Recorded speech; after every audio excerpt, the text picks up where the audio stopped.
આજની વાર્તા મોટા ભાગના મોટા માણસો નાના માણસોનું શોષણ વધારે કરે છે. મિત્રો, આનો અર્થ તો આપણને ખબર પડે જ છે કે મોટા માણસો હોય છે એ નાના માણસોની પરિસ્થિતિ જોઈ અને એનું શોષણ કરે છે. એટલે કે કદાચ નાના માણસો કોઈ કામ કરતા હોય, મજૂરી કરતા હોય તો એ મજૂરી કરવામાં પણ પૂરા પૈસા આપતા નથી. પણ આને વિગતસર સમજાવવા માટે મારે એક નાની એવી વાર્તા લેવી છે. એક ગામની અંદર પતિ પત્ની, એનો એક દીકરો ને દીકરી અને સાથોસાથ એના દાદા ને દાદી, આ 6 જણા કોઈ એક હિલ સ્ટેશન ઉપર ફરવા જાય છે. હિલ સ્ટેશન ઉપર જાય એટલે ત્યાં તો એને રોકાવા માટે, જમવા માટે, અન્ય કોઈ રીતે પણ ખર્ચ વધારે થતો જ હોય, એ સ્વાભાવિક છે. પણ એ હજી જતા હતા ત્યાં બરોબર કોઈ એક જગ્યા ઉપર એક બેન મકાઈના ડોડા લઈ અને વેચતા હતા. જે નાનો દીકરો હતો એણે એમ કીધું કે મારે ઓલા ડોડા ખાવા છે. એટલે તરત જ ગાડી ઊભી રાખી અને પેલી જે બેન હતી, એની મોટી બેન, એ બરોબર 17-18 વર્ષની હતી. એ નીચે ઉતરે છે અને જઈને પૂછે છે કે મારે ડોડા લેવા છે, અને ડોડા મારે લગભગ એમ માનો કે 12 જેટલા લેવા છે. એટલે કે લગભગ 6 જણા હતા, એટલે એમ કે બબે ગણી કાઢે. ત્યારે એમ કહે છે કે ડોડાનો ભાવ શું છે? ત્યારે એ બેન જે વેચતી હતી એણે એમ કીધું કે ડોડો છે એ જો તમને હું શેકીને આપું એટલે એક ડોડાના 20 રૂપિયા થાય. ત્યારે પહેલી બેન કહે છે કે પણ અમારે તો 12 જેટલા લેવા છે, 10 જેટલા લેવા છે. ત્યારે એમ કીધું કે તો તમે 20 ને બદલે 15 રૂપિયા આપજો. ત્યારે એમ કહે છે કે 15 રૂપિયા થોડા ડોડાના હોય, હું 10 રૂપિયા મારે આપવા છે, તમે 10 રૂપિયામાં આપવા માગો છો? તો કે ના, 10 રૂપિયામાં તો અમને પોસાય નહીં, 10 રૂપિયા હું ન આપી શકું. એમ વાત કરે છે ને પાછી બેન પાછી ગાડીમાં આવી જાય છે. ત્યાં દાદાએ એને પ્રશ્ન પૂછે છે, કેમ બેટા તું મકાઈના ડોડા ન લાવી?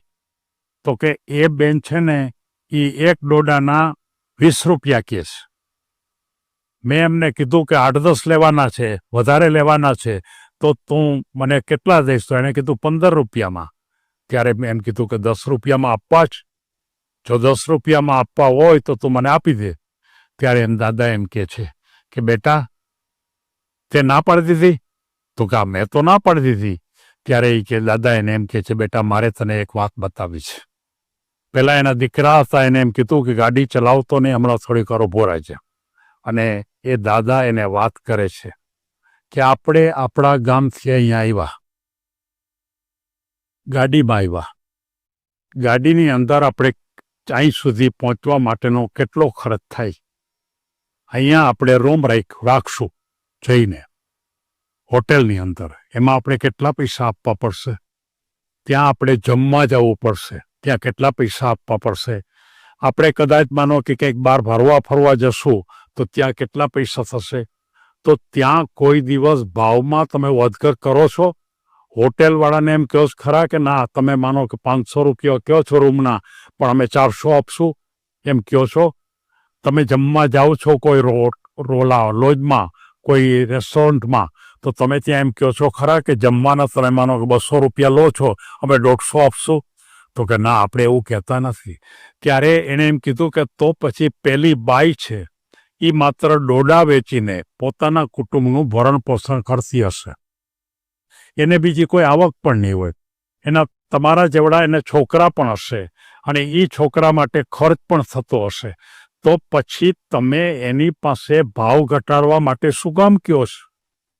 તમે એને 20 રૂપિયા કીધા હોય તો 20 રૂપિયા કંઈક કોઈ બહુ માનો કે વધારે છે એવું નથી. અને કદાચ એ વધારે હોય 5 રૂપિયા, તો એ 5 રૂપિયાને કારણે આપણે 10 ડોડા લઈએ તો આપણને 50 રૂપિયાનો ફેર પડે. પણ 50 રૂપિયાનો આપણને જો ફેર પડે તો આપણને કંઈ તકલીફ પડે ખરી? તો કે ના ના, આપણે તો 50 રૂપિયા ગમે ત્યાં વપરાઈ જાય.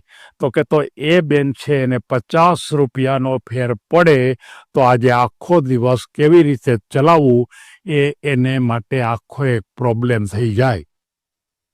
અને હંમેશા યાદ રાખો કે કોઈ દિવસ કોઈ પણ માણસ કોઈ પથારીમાંનો કે કોઈ કપડું પાથરી અને કોઈ વેચવા બેઠા હોય, અન્ય કોઈ પ્રકારે કોઈ બહાર રહીને રેકડીની અંદર કોઈ અમુક પ્રકારનું કામ કરતા હોય તો એની સાથે કોઈ દિવસ ભાવમાં તડજોડ ન કરવી, એનું શોષણ ન કરવું.